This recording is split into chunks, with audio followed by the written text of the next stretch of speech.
Danielle Young with Hello Beautiful, and we are out here today with the You Can Touch My Hair exhibit.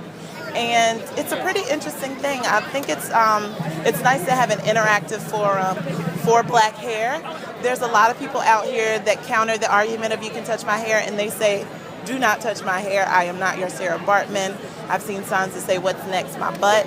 So it opens up that dialogue about black hair. We're excited to continue to watch this movement and to watch this conversation grow. And we'll be following it. So come along with us into this natural hair journey. It brings light and sheds light on the ignorance that people think about black women and their hair. It's an educational thing because this opens up a dialogue for people to ask questions and learn about different textures, different hairstyles that black women wear.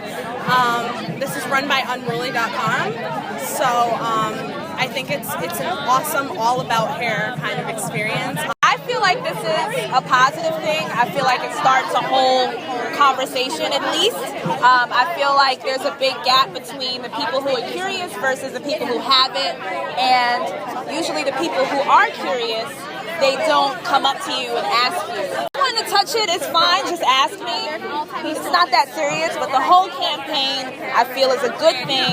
I don't feel like it's a zoo, a petting zoo. I feel like this is what we need. We need this conversation. I already know my response if somebody were to come up to me and touch my hair, ask me to touch my hair. One of these. No, it's if it's a woman, I'm going to touch their breast, I'm going to grab it. If it's a man, I'm going to grab his nuts. Because it's kind of like, you violated me, and who are you to say what my violation is versus yours? I've never, ever thought of asking a black person if I can touch their hair. I mean, I think it's beautiful, but I have a lot of people ask me if they can touch my hair.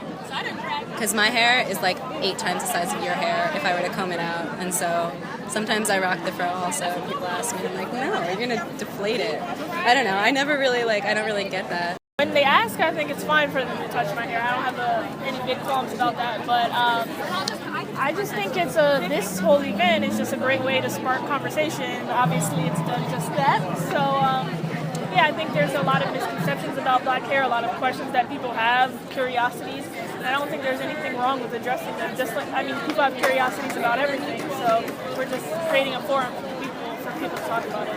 So I don't understand why we have to continue to invite people into the conversation and make them feel good about us having a conversation that they're not a part of. I don't understand. But we're not having a conversation. You're not inviting me into your home to talk to me about your money and your finances. Why do I have to then talk to you about how I style my hair and let you know how it feels so you can feel better about it?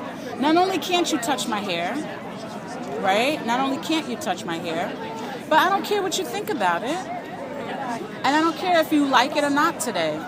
If it's a fro, if it's a perm, today I really don't care what you think of my hair. I'm not interested in having a conversation where I make people feel better about my hair, or they finally get to learn what my hair texture feels like. Have an intimate relationship with a black person. Do you have a black friend? Have an intimate relationship with a black person and then ask them.